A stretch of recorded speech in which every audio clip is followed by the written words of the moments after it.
வணக்கம்.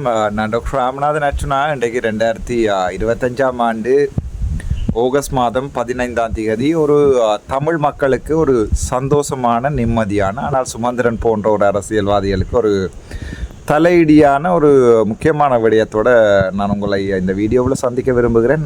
எங்களை பொறுத்த வரைக்கும் ஒரு வெற்றி, சந்தோஷமான விடயம் ஒன்று நடந்திருக்கிறது. உங்களுக்கு நன்றாக தெரியும், போன 2 மாதங்களுக்கு, 1 மாதம் 1.5 மாதங்களுக்கு உட்பட்ட பகுதிகளை OHCHR, office of the home, office of the high commissioner for human rights, OHCHR, office of the high commissioner of human rights, வோகட்டேக் அவர்கள் நான் நினைக்கிறேன் திருவோணமலை, யாழ்ப்பாணம், மற்றது எங்களுடைய பாராளுமன்றம், மற்றது முக்கியமான எங்களுடைய அரசியல்வாதிகளுடைய மீட்டிங் எல்லாத்துக்குமே அவர் வந்துட்டு போயிருந்தவர். அவருடைய இந்த முறை இலங்கைக்கான இந்த பயணம் ஒரு பெரிய ஒரு செய்தி ஒன்றை சர்வதேசங்களில் சொல்லுமென்று நாங்கள் எதிர்பார்த்துருந்தாங்க. ஏற்கனவே இவர் வேறொரு நாடுகள்லையும் கூட இந்த மனித உரிமை மீறல்கள், மனித குலத்திற்கு எதிரான இந்த மிகப்பெரிய இனவழிப்புகள் தொடர்பாக கதைத்த ஒரு நபர். ஸோ அந்த விதத்தில் எங்களுடைய வோகட்டேக்கருடைய இந்த இலங்கை பயணம், யாழ்ப்பாண பயணம் ஒரு முக்கியமானதாக அமையும் என்றதில் நாங்கள் ஒரு பெரிய எதிர்பார்ப்போடு இருந்தாங்க. அது உங்களுக்கு நன்றாகவே தெரியும். ஸோ அண்மையில் திருத்தப்பட்ட OHCHR-உடைய office of the high commissioner of human rights, OHCHR-உடைய இந்த திருத்தப்பட்ட அறிக்கை தெளிவாக வந்திருக்கிறது. அந்த அறிக்கை தொடர்பாக ஒரு தெளிவான விளக்கத்தையும், நாங்கள் எங்கே நிற்கிறோம், எங்கே போக ட்ரை பண்ணுறோம் என்பது தொடர்பாகவும், அது தவிர இந்த செப்டம்பர் 5ஆம் தேதி ஆரம்பமாகின்ற இந்த உங்களுக்கு தெரியும் ஐக்கிய நாடுகளுடைய மனித உரிமை பேரவையில் ராமநாதன் அர்ச்சுனாரா போறாரா இல்லையா, அது சம்பந்தமான ஒரு சின்ன விளக்கம் ஒன்றையும் உங்களுக்கு தருவதாக இருக்கிறேன். முதலாவதாக இந்த திருத்தப்பட்ட அறிக்கை OHCHR, office of the high commissioner of human rights, OHCHR-னுடைய முதலாவது திருத்தப்பட்ட அறிக்கையினுடைய விளக்கத்தை நாங்கள் பார்ப்போம். அதில் என்ன சொல்லுகிறார் என்று பார்ப்போம். வோகட்டேக்கருடைய முதலாவது அறிக்கை வந்த உடனே திருப்பி போகின்ற நேரம் அவர் சொன்னவர், இது ஒரு ஹை டைம், இது ஒரு நல்ல நேரம், நீங்கள் இந்த மக்களுக்கு இடையிலான இன முரண்பாடுகளையும் பழைய போர்க்குற்றங்கள், மனித குலத்துக்கு எதிரான அழிவுகள் தொடர்பாக நீங்கள் பதிலை சொல்வதற்கு ஒரு நல்ல நேரம் என்று அவர் சொல்லியிருந்தவர் உங்களுக்கு ஞாபகம் இருக்கும். அந்த அடிப்படையில் உங்களுக்கு நன்றாகவே தெரியும், அந்த OHCHR-உடைய 60வது செஷன்ஸ் ஜெனீவாவில், சுவிட்சர்லாந்து தலைநகரம் ஜெனீவாவில் நடக்க ஆரம்பிக்கிறது. இப்போது அந்த அவர்களுடைய திருத்தப்பட்ட அறிக்கை, எங்களுடைய இலங்கை தொடர்பான மனித உரிமைகள் ஆணைக்குழுவினுடைய யுனைடெட் நேஷன்ஸுடைய திருத்தப்பட்ட ஒரு தெளிவான பதில் ஒன்றை இப்போது வந்திருக்கிறது. அது இலங்கை அரசாங்கத்துக்கு ஒரு மிகப்பெரிய தலையீடியாக இருக்கிறது. அதை விட உங்களுக்கு தெரியும், இலங்கை அரசாங்கம் தற்போது கொஞ்சம் திண்டாடி கொண்டிருக்கிறது. இந்த உங்களுக்கு நன்றாக தெரியும், இந்த ஹரிணி அமரசூரியவுக்கும் அமைச்சர் வசந்த சமரசிங்கவுக்கும் இடையிலான பிரச்சனை காரணமாகவும், மற்றது நேற்றைய தினங்களில் முன்னாள் பாராளுமன்ற உறுப்பினர்கள், முன்னாள் அமைச்சர்கள் ஒன்று கூடி GL பீரிசன் அவருடைய இல்லத்தில் ஒன்று கூடி கதைத்திருக்கிறார்கள். இப்போ இது இலங்கையில் ஒரு பெரிய ஒரு அரசியல் மாற்றம் ஒன்றை கொண்டு வரக்கூடிய ஆரம்ப அறிகுறியாக பொதுமக்கள் அதை பார்க்கிறார்கள். ஸோ அந்த அடிப்படையில் அன்றகுமார சனாய்க்கு இப்போ ஒரு மிகப்பெரிய ஸ்ட்ரெஸ் ஒன்றில் இருக்கிறார், மிகப்பெரிய ஒரு சிக்கலில் இருக்கிறார். என்றால் உள்நாட்டில் வர அரசியல் மாற்றங்களை எதிர்கொள்கிறதும் அவருக்கு கஷ்டமாக இருக்க போகுது. அதே நேரத்தில் பார்த்திங்கன்னு சொன்னால் வெளிநாட்டிலிருந்து வர அழுத்தங்களுக்கு முகம் கொடுக்கறதையும், அந்த அழுத்தங்களுக்கு முகம் கொடுக்க போகின்ற சந்தர்ப்பத்தில் உள்நாட்டில் ஏற்பட போகிற அரசியல் ஸ்திரமற்ற தன்மை தொடர்பாகவும் அன்றகுமார சனாயக்காவுக்கு ஒரு மிகப்பெரிய சேலஞ்சிங் டைமாக இது இருக்க போகிறது. அது ஏன் அப்படி நான் சொல்லுகிறேன் என்றால், முதலாவதாக உள்நாட்டு பிரச்சனைகளை பார்ப்போம். உள்நாட்டில் அண்மைய தினங்களில் சிச்சியினுடைய ராக்கெட், அதாவது மஹிந்த ராஜபக்சவனுடைய 2வது மகன் ஜோசித ராஜபக்ச அவர்கள் 2012, 13, 14 அந்த காலப்பகுதிகளில், எக்ஸாக்டாக இயர் தெரியவில்லை, அந்த காலப்பகுதிகளில் அனுப்பிய ராக்கெட், அதாவது சைனாவின் ஒரு பல்கலைக்கழகத்தோடு இணைந்து வெளிநாட்டுக்கு அனுப்பி அது ரொக்கெட் அல்ல, உண்மையாகவே அது ஒரு செய்மதி, இலங்கையை சுற்றுகின்ற செய்மதி. 380 மில்லியன் US$ என்று சொல்கிறார்கள், 300 மில்லியன் US$ என்று சொல்கிறார்கள். அது சரியாக யாருக்கும் தெரியாது. ஸோ அந்த பெறுமதியை இலங்கை அரசாங்கத்தினுடைய பணத்தை செலவழித்து அவர் அனுப்பினார் என்றும், அது இலங்கை அரசாங்கத்துக்கு நட்டம் என்றும், அந்த பணத்துக்காக நடவடிக்கை எடுக்கப்படும் என்றும் ஒரு காலத்தில் இந்த எங்களுடைய JVPயில் இருக்கிற கனபேர் இந்த அடிப்படை ஆதாரங்கள்ட்ட இந்த குற்றச்சாட்டுகளை வைத்துத்தான் அதற்கு நடவடிக்கை எடுக்கப்பட போகுது என்ற நம்பிக்கையில் தான் பொதுமக்கள் அவர்களுக்கு வாக்களித்திருந்தவர்கள். அதன் பிறகு பாராளுமன்றத்தில் எங்களுடைய சாணக்க, அதாவது SLPP, ஸ்ரீலங்கா பொதுஜன பெருமன அல்லது மொட்டு கட்சியினுடைய பொகட்டு அல்லது மொட்டு என்று சொல்வார்கள், மொட்டு கட்சியினுடைய பாராளுமன்ற உறுப்பினர் பிரதம மந்திரியிடம், பிரைம் மினிஸ்டரிடம் 3 மாதங்களுக்கு முன்னமே போட்ட கேள்வியினுடைய பதிலுக்கு எங்களுடைய பிரதமர் ஹரணி அமரசூரிய அவர்கள் பதில் ஒன்றை அழைத்திருப்பார். அந்த அளிக்கப்பட்ட பதிலிலே சொல்லப்படுகிறது, அந்த ரொக்கெட் அதாவது அந்த செய்மதி போயிருக்கிறது, அதற்கு இலங்கையினுடைய பணம் சேர்க்கப்படவில்லை, பாவிக்கப்படவில்லை, அந்த அனுப்பப்பட்ட ரொக்கெட்டால் இலங்கைக்கு வருமானம் வந்து கொண்டிருக்கிற என்ற அடிப்படையில் போர்ட் ஆஃப் இன்வெஸ்ட்மெண்ட்டுடைய அந்த ரிப்ளையை அவர் வாசித்திருப்பார் ஹரணி அமரசூரி. ஸோ அதன் போது அந்த மீடியா என்ன செய்யும் என்றால், ஏற்கனவே எலெக்ஷனுக்கு முன்னம் இப்படி சொன்னதையும் இப்போது ஹரணியுடைய பதிலையும் போட்டு உங்களுக்கு தெரியும், சிச்சியினுடைய ரொக்கெட் ஒரு பிரதானமான கருப்பொருளாக பாராளுமன்றத்தில் அமைந்திருந்தது. ஸோ அதை சமாளிப்பதற்காக எங்களுடைய வசந்த சமரசிங்க என்று சொல்லப்படுகின்ற அமைச்சர் அடுத்தடுத்த நாட்களில் சொல்லியிருப்பார், பிரதமர் சொன்னது பிழையான விடயம், பிரதமர் சொன்னது பொய், பிரதமர் சொன்னது பிழையான விடயம், அப்படி ஒன்று நடக்கவில்லை, அந்த ரொக்கெட் காணாமல் தான் போயிருக்கிறது, அதால் இலங்கைக்கு வருமானம் வரவில்லை, அது வேறொரு அமௌண்ட். அந்த தசமதானங்களையும் கமவையும் பிழையாக வாசித்து விட்டார். அவை அதில் பிழை இருக்கிறது. பிரதமர் என்றாலும் அதை வாசிக்கும் போது பார்த்து வாசிக்கணும், விடயங்களை பாராளுமன்றத்துக்கு சொல்லும்போது பார்த்து சொல்ல வேணும் என்ற அடிப்படையில் வசந்த சமரசிங்க அவர்கள் கதைத்திருப்பார். இது எங்களுடைய பாராளுமன்ற விழுமியங்களுக்கு எதிரானது. சாதாரணமாக இலங்கையினுடைய 2வது பெரிய ஆள் ஜனாதிபதி, பிரதமர், 3வது பாராளுமன்ற சபாநாயகர், இப்படித்தான் அந்த ஓர்டர் போகிறது.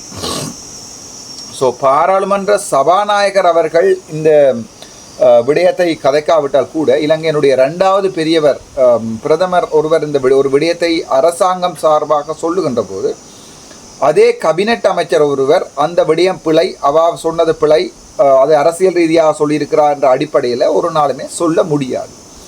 அது அவர்களுடைய கேபினெட்டில் ஒரு நம்பிக்கை இல்லா தன்மையை கொண்டு வரும். ஸோ அதுதான் இப்போது பிரதானமான எதிர்கட்சியில் இருக்கிற முக்கியமான பிரச்சனை. இவர்கள் NPP JVPக்கள் இருக்கிற பிளவத்தை, இவர்களுடைய காரியாலயமான பிளவத்தில் நடக்கிற அடிபாடுகள் காரணமாக தற்போது இங்கே பிரச்சனைகள் ஆரம்பித்திருக்கிறது. இவர்கள் NPPக்கும் JVPக்கும் இடையில் பிரச்சனைகள் வந்துவிட்ட என்பது தொடர்பாக எதிர்கட்சி மிகவும் சந்தோஷம் கொள்கிறது. ஆனால் நான் அந்த அடிப்படையில் அதை பார்க்கல. என்னை பொறுத்த வரைக்கும் இவர்கள் மாறி மாறி இவர்கள் சிங்களவர்களுடைய இந்த அரசியலால் பாதிக்க போகிறது தமிழ் மக்கள் தான். எங்களுக்கு தான் ஒன்றுமே நடக்க போவதில்லை. இவர்களுக்கு மாறி மாறி அரசியலும் அதில் வர உழைப்புகளும் அதில் வர லாபங்களும் எங்களுக்கு ஒரு லாபமும் இல்லை. ஆகவே நான் அதை கதைக்கவில்லை, அதில் நான் அந்த டாப்பிக்கில் எடுக்கவில்லை. அதன் மூலம் அண்மைய தினங்கள் உங்களுக்கு தெரியும், நானும் போய் நின்றிருப்பேன். அந்த நம்பிக்கையில்லா பிரேரணை ஒன்று கிழக்கு மாகாணத்தின் கட்டளை தளபதியாக 2019ஆம் ஆண்டு எங்களுடைய ஈஸ்டர் குண்டு தாக்கு கோத்தபாய ராஜபக்சனுடைய அரசாங்கத்தில் வருவதற்காக மைத்திரியுடைய அரசாங்கத்தில் இருந்த காலப்பகுதியில் அந்த குண்டு தாக்குதல் நடந்தது தொடர்பாக நாங்கள் அதே நேரத்தில் கிழக்கு மாகாண கட்டளை தளபதியாக இருந்தவர் இந்த ஆக்ஷனும் எடுக்கவில்லை. அவர் இப்போது பாதுகாப்பு அமைச்சின் பிரதி அமைச்சராக இருக்கின்ற போது இந்த விசாரணைகள் நியாயமான முறையில் நடக்காது என்ற அடிப்படையில் நம்பிக்கையில்லா பிரேரணை ஒன்றை கையளிப்பதற்காக அழைத்திருந்த போது நானும் அன்றைய தினம் போய் கொடுத்திருந்தேன். ஸோ இது 2வது பிரச்சனை. அதாவது ஈஸ்டர் குண்டு தாக்குதல் பிரச்சனைகள் கூட அரசாங்கம் மூடி மறைக்கிறது. அரசாங்கத்தால் இந்த ஈஸ்டர் குண்டு தாக்குதல் பிரச்சனைகள் தொடர்பாக எந்த தெளிவான நடவடிக்கையும் எடுக்காமல் அரசாங்கம் திண்டாடுகிறது என்ற அடிப்படையில் நாங்கள் அந்த பாராளுமன்றத்தில் அந்த நம்பிக்கையில்லா பிரேரணையை சமர்ப்பித்தினாங்கள். அது இப்போது சிங்கள மீடியாக்கள், நான் இப்போது கொஞ்சம் கொஞ்சமாக சிங்கள மீடியாக்கள் வருகின்ற நியூஸ்களை தமிழாக்கம் செய்து போடுவதற்கு ஆரம்பித்திருக்கிறது. ஸோ அது கொஞ்சம் கொஞ்சமாக பெரிய பிரச்சனையாக மாறிக்கொண்டு இருக்கிறது. தமிழாக்களை பொறுத்த வரைக்கும் அது ஒரு அறுதுரமான முக்கியம் இல்லாவிட்டாலும் அது இலங்கை அரசியலை ஆட்டி படைக்கின்ற ஒரு விஷயமாக இந்த 2வது விடயம் வந்திருக்கிறது. இப்படி அதே நேரம் ஹரணி அமரசூரிய அவர்கள் பிரிந்து போகின்ற சந்தர்ப்பத்தில் அவர்கள் NPP JVPயிலிருந்து பிரிகின்ற சந்தர்ப்பத்தில் கிட்டத்தட்ட 54க்கும் மேற்பட்ட பாராளுமன்ற உறுப்பினர்கள் ஹரணி அமரசூரியோட போவதற்குரிய சாத்தியக்கூறு இருக்கின்றது. அப்படியான சந்தர்ப்பத்தில் 105 பாராளுமன்ற உறுப்பினர்கள் ஒரு பக்கமும் 125 பாராளுமன்ற உறுப்பினர்களில் 120 பாராளுமன்ற உறுப்பினர்கள் மற்ற பக்கமும் போவதற்குரிய சாத்தியக்கூறுகள் நாங்கள் எல்லாம் போய் சுமார் உதாரணத்துக்கு நாங்களும் போய் தமிழரசு கட்சியில் எல்லாம் போய் அரசாங்கத்தை அமைத்தால் அது பெரிய ஒரு சிக்கலை கொண்டு வரும் என்னென்றால் ஜனாதிபதி ஒரு கட்சியிலிருந்து பிரதமரும் பாராளுமன்றமும் வந்து ஒரு கட்சியிலிருந்து ஜனாதிபதிக்கு எதிராக நம்பிக்கையில்லா பிரேரணையை கொண்டு வந்து அதை மெஜாரிட்டியோட வின் பண்ணுகின்ற சந்தர்ப்பத்தில் ஜனாதிபதியும் வீட்டை போக வேண்டி வரும். 1000 மக்கள் கூட இப்போ போராட்டங்கள் ஆரம்பித்திருக்கிறார்கள். நீங்கள் அண்மைய தினங்களில் வீடியோக்களில் பார்த்துருக்கலாம். இந்த மூதூர் அல்லது மூதர் நினைக்கிறேன் திருவோணமலையினுடைய அந்த ஏற்கனவே விவசாயம் செய்கின்ற மக்களை அனுப்பி அங்கே வெளியேற்றி டிசிசி மீட்டிங்கிலே தீர்மானங்கள் எடுக்கப்பட்டு திருகோணமலையிலிருந்து வெளியேற்றி அந்த விவசாயிகள் அண்மையில் சண்டை பிடித்திருப்பார்கள். அவர்கள் ஜனாதிபதி செயலகத்திலே வந்து ஜனாதிபதி செயலாளருடன் ஒரு மீட்டிங் ஒன்றை நடத்தியிருப்பதையும் இந்த வீடியோக்களை நீங்கள் பார்த்திருக்கலாம். நான் இவற்றை தமிழாக்கம் செய்து போடுவதில் நான் முக்கியமாக கரிசனை கொள்கிறேன் என்றால் அது தமிழ் மக்களுக்கு என்ன நடக்கிறது, முஸ்லீம் மக்களையும் தமிழ் மட்டுமே கதைக்கக்கூடியவர்களுக்கு என்ன நடக்கிறது என்பது தொடர்பான விடயங்களை இந்த யூடியூப்பில் போட வேண்டியது எனக்கு முக்கியமான தேவையாக இருக்கிறது. ஸோ விடயத்துக்கு வருவோம். இப்போது உள்நாடு இவ்வாறு பிளந்து கொண்டு பிரிபட்டு கொண்டு பிரச்சனைப்பட்டு கொண்டு இருக்கின்ற இந்த சந்தர்ப்பத்தில் வெளிநாட்டில் இருந்து வருகின்ற அழுத்தங்கள், அந்த வெளிநாட்டில் இருந்து வருகின்ற அழுத்தங்கள் தான் மிகவும் முக்கியமான பிரச்சனையாக இருக்கின்றது. ஸோ உங்களுக்கு தெரியும், அந்த வெளிநாடு இருந்து பார்க்கும்போது தற்போது ஹாட் டாபிக்காக இருக்கிறது OHCHRனுடைய office of the high commissioner of home for human rights அல்லது ஹோம் ஃபார் அல்ல human rights office of the high commissioner of human rights OHCHRனுடைய திருத்தப்பட்ட அறிக்கை சொல்லுகிறது, இலங்கையை ரோம் சாசனத்தில் சைன் பண்ணுவதுதான் இலங்கை தற்போது பொறுப்புக்கூறல் மிக்க ஒரு நாடாக மாறுவதற்குரிய சாத்தியக்கூறுகள் இருக்கிறது. சர்வதேச ரீதியிலிருந்து வரப்படுகின்ற அழுத்தங்களை தவிர்ப்பதாக இருந்தால் இலங்கை அந்த ரோம் சாசனத்தில் வந்து கையொப்பவிட வேணும் என்கின்ற ஒரு அடிப்படையில் அந்த அவருடைய வோக்கச்சேக்கருடைய அந்த அறிக்கை வந்திருக்கிறது. அங்கே தான் பிரச்சனை இருக்கிறது வாசிக்கிறேன். ஸோ முதலாவதாக பார்ப்போம், இந்த ரோம் சாசனம் என்றால் என்ன? இதெல்லாம் தமிழ் மக்கள் கட்டாயம் தெரிஞ்சு வச்சுருக்கோம். இது சுமந்திரனோக்கு அல்லது எங்களுடைய சாணக்கியனோ அல்லது எங்களுடைய கயந்திரமார் பொன்னம்பலமோ உங்களுக்கு சத்தியலிங்கமோ வந்து மக்களுக்கு இவை இப்போ சம்பந்தமாக விளங்கப்படுத்துவதில்லை. இவர்கள் அந்த ஹை லெவலில் டீல் அடிக்கும்போது இங்கே இந்த விடயங்கள் பொதுமக்களுக்கு தெரிந்தால் அது பிரச்சனையா என்ற அடிப்படையில் இதுகளை உங்களுக்கு ஒருபோதுமே சொல்லித்தரப்போவதில்லை. ஆகவே விடயத்துக்கு வருவோம். இந்த ரோம் சாசனம் என்றால் என்ன என்று பார்ப்போம். சரிதானே? இந்த ரோம் சாசனம் என்பது வந்து ரோமில் வந்து 1998ஆம் ஆண்டு 17ஆம் தேதி ஜூலை மாதம் ஒரு கான்ஃபரன்ஸ் ஒன்றை கொண்டு வருகிறார்கள். என்னென்றால் சர்வதேசத்தில் ஒரு இன்டர்நேஷனல் கிரிமினல் கோர்ட் ஒன்றை உருவாக்குவதற்கான ICC ஒன்றை உருவாக்குவதற்கான ஒரு கான்ஃபரன்ஸ். அந்த 98ஆம் ஆண்டு ஜூலை 17ஆம் தேதி அந்த கதைக்கப்பட்ட விடயம் 2002ஆம் ஆண்டு ஜூலை 1ஆம் தேதி வந்து இன்டர்நேஷனல் கிரிமினல் கோர்ட் ICC என்ற ஒன்றை இவர்கள் உருவாக்கி இருக்கிறார்கள். அதில் மொத்தமாக 125 நாடுகள் அந்த ரோம் சாசனத்தில் கையொப்பமிட்டிருக்கிறது. ஆனால் இலங்கை கையொப்பமிடவில்லை. 2016ஆம் ஆண்டு காலப்பகுதிகளில் ICCயில் சைன் பண்ணாமல் இருப்பதற்குரிய தமிழ் மக்களுடைய முஸ்தீபை இலங்கை அரசாங்கத்துக்கு எடுத்து கொடுத்தவர் எங்களுடைய சுமந்திரன் ஐயா. அதாவது அந்த நேரத்தில் சுமந்திரன் ஐயா பாராளுமன்ற உறுப்பினர் அங்கே இங்கே எல்லாம் கதைத்து உங்களுக்கே தெரியும், நாங்கள் சர்வதேச நீதிமன்றத்தில் எங்களுடைய நாடு சைன் பண்ணாமல் இருப்பதற்குரிய வேலையை செய்து கொடுத்தவர் எங்களுடைய சுமந்திரன் உட்பட தமிழரசு கட்சியை தான் சொல்லுகிறோம். தமிழரசு கட்சி எங்களுடைய இனத்தின் கோடாலி காம் என்று சொல்லுகின்ற போது யாருக்குமே விளங்கவில்லை. இந்த விளக்கங்களை விளங்கிக் கொள்ளுங்க வடிவாக.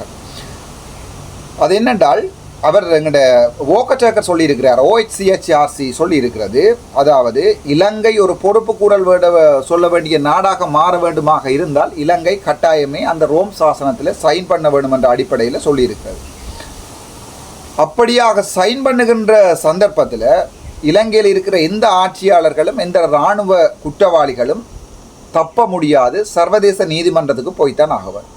இலங்கை இதுவரைக்கும் சைன் பண்ணவில்லை. இப்போது OHCHRC சொல்லியிருக்கிறது, உங்களுடைய பொறுப்பு கூறலை நீங்கள் காட்டுவதற்காக அங்கே சைன் பண்ணுங்கள், ரோம் சாசனத்தில் சைன் பண்ணுங்கள் என்று சொல்லுகிறார்கள். அதே நேரம் இந்த ரோம் சாசனத்தில் இன்று ஏப்ரல் 2025ஆம் தேதி இந்த தரவுகளின் அடிப்படையில் 125 நாடுகள் மொத்தமாக ரோம் சாசனத்தில் சைன் பண்ணியிருக்கிறார். அதில் முக்கியமான ஒரு நாடு தான் எதென்று சொன்னால் இஸ்ரேல். இஸ்ரேல் சைன் பண்ணியிருக்கிறது. இப்போது பலஸ்தீனத்துக்கு எதிராக இஸ்ரேல் செய்கின்ற ஒரு பெரிய ஒரு இன அழிப்பு, இன சுத்திகரிப்பு தொடர்பாக நெதன்யாகு இஸ்ரேலினுடைய ஜனாதிபதி நெதன்யாவுக்கு இன்டர்நேஷனல் கிரிமினல் கோர்ட் ஐசிசி இப்போது பிடிவிராந்து போட்டிருக்கிறது. அதாவது வந்து அரஸ்ட் வாரண்ட் போட்டிருக்கிறது இன்டர்நேஷனல் கிரிமினல் கோர்ட்ஸ். ஸோ இந்த 125 நாடுகளில் இருக்கிற முக்கியமான UK, USA போன்ற நாடுகளை நெதன்யாகு வந்து பயணம் செய்கிறத இப்போது தவிர்க்கிறார். ஏனென்றால் அவருக்கு ஒரு பயம் இருக்கிறது, அந்த நாடுகளில் போகும்போது அந்த அரஸ்ட் வாரண்ட் காரணமாக இன்டர்போலோ ஏதாவது ஒரு நிறுவனம் இவர்களை அரெஸ்ட் பண்ணலாம், ஏதாவது ஒரு ஜுடிஷியரி பொடி ஒன்று இவர் நெதன்யாகுவை அரெஸ்ட் பண்ணலாம் என்ற பிரச்சனை ஒன்று இருக்கிறது.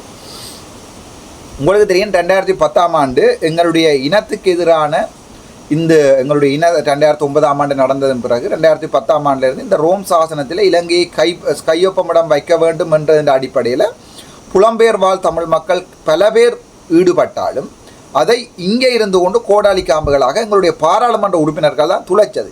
அதில் முக்கியமாக கயந்திரமார் பொன்னம்பலம் போன்றவர்களுக்கும் அதில் பங்கு இருக்குது. ஏனென்றால் நாங்கள் வாழாவிருப்பதும் ஒரு கோடாலி காம்பு தான். அது நாங்கள் ஒன்றை செய்யாமல் இருப்பதும் மண்ணுகளில் இருந்து கொண்டு படம் எடுத்து போடுவதால் மக்கள் மனதில் போகல, அது பிறரை அடிப்பதால் மக்கள் அண்மையில் பார்த்தேன்னு ஒரு கோயில் ஒன்றை சுற்றி அதில் கதிரைகள் பின்னால் வைக்கப்பட்டிருக்கு 3 கதிரை. ஆனால் இவர் நிலத்தில் இருந்து தான் கதைப்பார். அவ்வளவுக்கு ஒரு இறங்கி போகிற மனிதன் என்றதை காட்டுறதுக்காக என்னென்னா அந்த முகமூடி கலண்டு விழுந்துட்டு தெரிந்தும் அதை இவர்கள் தெரியாமல் மக்களுக்கு தெரிகிறது. இவர்களுடைய இந்த எலெக்ஷன் நேரம் தான் இப்படி வருவார், மண்ணுக்கு இருப்பார்ன்றது மக்களுக்கே தெரிந்தும் இவர்கள் இப்போது என்ன செய்கிறார்கள் சொன்னால் அந்த தங்களுடைய முகமூடி கலண்டு விழுந்துட்டது என்பது தெரியாமல் கூட இவர்கள் அரசியல் செய்து கொண்டு இருக்கிறார்கள். சரிதானே? அப்படியான இந்த சந்தர்ப்பத்தில் இந்த ரோம் சாசனத்தில் எங்களுடைய இலங்கை அரசாங்கம் கையொப்பமிடுகின்ற சந்தர்ப்பத்தில் இன்டர்நேஷனல் கிரிமினல் கோர்ட்டுக்கு நாங்கள் போக வேண்டி வரும். சரிதானே? இந்த இன்டர்நேஷனல் கிரிமினல் கோர்ட்டுக்கு நாங்கள் போகின்ற சந்தர்ப்பத்தில் முன்னாள் ஆட்சியாளர்கள், நாங்கள் 2009ஆம் ஆண்டு எங்களுடைய இனம் அளிக்கப்படும் போது அங்கே கட்டளை தளபதியாக இருந்தவர்கள் யார், அந்த நேரங்களில் எங்களுடைய ஆட்சியாளர்களாக இருந்தவர்கள் யார், இராணுவ தளபதிகளால் அவர் அனைவரும் சர்வதேச நீதிமன்றத்துக்கு நிறுத்த வேண்டிய தேவை ஒன்று அரசாங்கத்துக்கு வரும். இப்போது இருக்கிற அன்றகுமார் சனாயக்க வரும். இங்கே தான் அன்றகுமார் சனாயக்க இருதலை கொல்லி எறும்பாக இருக்கிறார் என்றால் அவர்களை கொண்டே நிறுத்தினால் இங்கே ஆட்சி கவிழும். சிங்கள மக்கள் சும்மா இருக்க மாட்டார்கள். ஆட்சி கவிழும். அவர்களை காப்பாற்றுகிறோம் என்ற ஒரு ஆட்சி ஒன்று நேற்றைய தினம் GLPDC வீட்டிலே அந்த மீட்டிங் நடந்திருக்கு, உங்களுக்கு தெரியும். ஆகவே காப்பாற்றுகிறோம் என்று மற்ற ஒரு அரசாங்கம் இங்கே பதவிக்கு போகும்.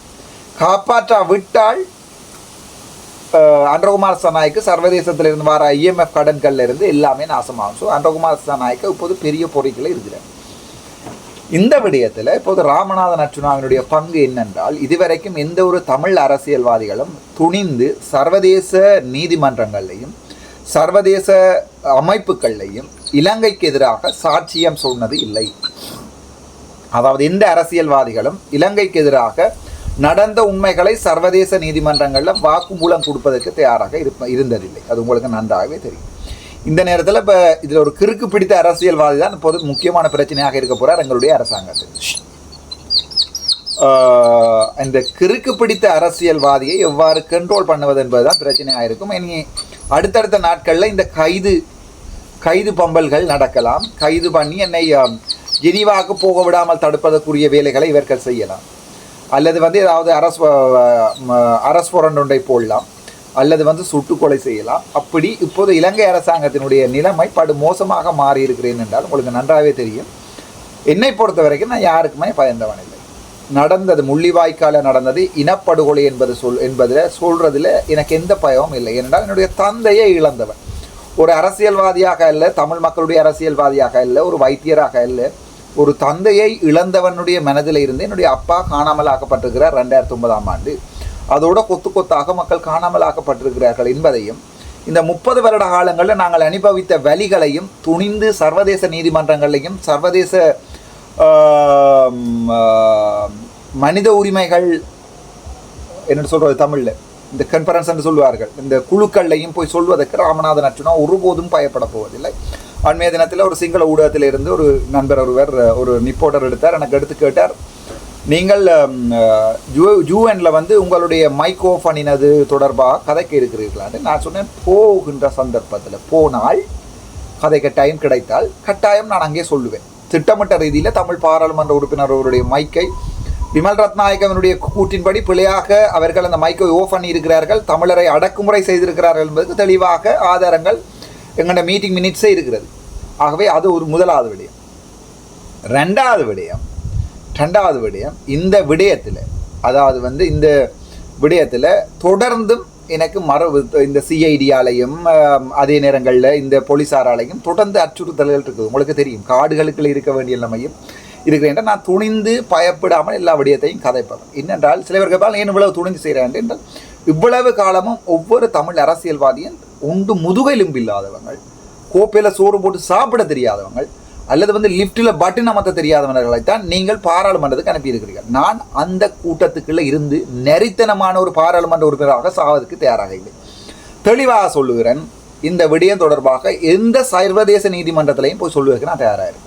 முழு ஆதாரங்களையும் எடுத்து வைத்திருக்கிறேன், முழு ஆதாரங்களையும் அனுப்பி வைத்திருக்கிறேன். ஆகவே இந்த விடயம் தொடர்பாக எந்த ஒரு சர்வதேச நீதிமன்றத்திலையும் போய் தமிழ் மக்களுக்காக சாட்சி சொல்லி வெடிவேண்டி சாவதற்கு நான் தயாராகத்தான் இருக்கிறேன். என்றால் ஒவ்வொரு அரசியல்வாதியும் ஒவ்வொரு முறையும் நம்பி நம்பி நம்பி நம்பி வாக்கு போட்டுவிட அவர்கள் போய் அங்கே செய்கின்ற மிகப்பெரிய துரோகம், இலங்கையிலே இனப்படுகொலை நடக்கவில்லை, இலங்கையிலே செம்மணி புதைகுழி என்பதெல்லாம் காதால் வந்த கதை. இப்போ அண்மையிலே எங்களுடைய இளங்குமரன் அவர்கள் கதைத்ததையும் அந்த பைத்துறந்த வீடியோக்களை பற்றி நான் கதைக்கவில்லை. இளங்குமரன் அவர்கள் பாராளுமன்றத்தில் சொல்லிப்பார், ஹர்ஷன நாணயக்கார அவர்கள் சொல்லவில்லை, இது ஹியசே செவி வழி வந்த கதை என்று அதற்கு நடவடிக்கை எடுக்க முடியும். நான் நேரம் முன்னால் கேட்டுக்கொண்டு தான் எனக்கு முன்னாக ஸ்ரீதரன் ஐயா தமிழில் கேட்கின்ற போது போய் எடுத்து பாருங்கள், தயவு செய்து தமிழாக்கத்தையும் எடுத்து பாருங்கள். நான் போட்டுக்கிறேன்னு நினைக்கிறேன், எனக்கு ஞாபகம் இல்லை, ஆனால் யூடியூப்பில் இருக்கோ தெரியவில்லை. அதே நேரத்தில் இவர் ஸ்ரீதரன் ஐயாவுடைய உரையை நீங்கள் எடுத்து பார்க்கலாம், கன்சார்ட்டில் இருக்கிறது. அதில் தெளிவாக சொல்லி இருக்கிறார் அவர். இந்த விடயங்கள் தொடர்பாக புத்தகங்கள் எழுதப்பட்டிருக்கிறேன் என்று சொல்லி கூட ஸ்ரீதரன் எடுத்து காட்டுகின்ற போது சொல்ல, இதெல்லாம் காதால் வந்த கதை, இதெல்லாம் சும்மா கதை புத்தகம், இதெல்லாம் நாங்கள் நம்ப மாட்டோம் என்று. 140 150 உடல் சிதைவுகள் இதுவரைக்கும் எடுக்கப்பட்டு, பிறந்த பச்சை குழந்தைகளும் எடுக்கப்பட்டு, மண்ணில் பேண்டேஜால் சுத்தப்பட்டு அந்த உடம்புகள் எடுக்கப்பட்ட பிறகு இதை ஒரு சிங்கள பேரினவாத அரசு சொல்லி கொண்டிருக்கிறது காதால் வந்த கதை என்று. அதை இங்கு ஒரு எடுகாவடி ஒன்று சொல்லி கொண்டிருக்கிறது. இது காதால் வந்த கதை என்று அவர் சொல்லவில்லை, நாங்கள் நடவடிப்போம் என்று சொல்லுவோம் என்று. இப்படி என்னை பொறுத்த வரைக்கும் அப்படியான பாராளுமன்றம் இருப்பது ஒருவனாக இருந்தாலும் பாராளுமன்றத்தில் நீங்கள் தான் தீர்மானிக்கணும். அடுத்தடுத்த பாராளுமன்ற தேர்தலில் என்ன மாதிரி 10 பேர் வேணுமா, என்ன மாதிரி ஒருத்தன் வேணுமா, அல்லது நானும் தேவையா இல்லைன்றது பொதுமக்கள் தான் தீர்மானிக்க வேணும். புலம்பெயர் நாடுகளில் வாழ்கிற எங்களுடைய மக்கள் தான் இது தொடர்பாக தீர்மானிக்க வேண்டும். ஆனால் திட்ட தெளிவாக இருக்கிறேன். நான் இந்த விடயம் தொடர்பாக சர்வதேச நீதிமன்றங்களையும் சர்வதேச இன்டர்நேஷ்னல் கிரிமினல் கோர்ட்லையும் அதே நேரத்தில் எங்கேயும் போய் சொல்வதற்கு நான் தயாராக இருக்கிறேன். இதில் எனக்கு எந்த பயமும் இல்லை. என்னுடைய வாயை அடக்குவதாக இருந்தால் நீங்கள் பெட்டிகளில் போட்டு எரித்தால் தான் உண்டு. நன்றி, வணக்கம். டாக்டர் ராமநாதன்.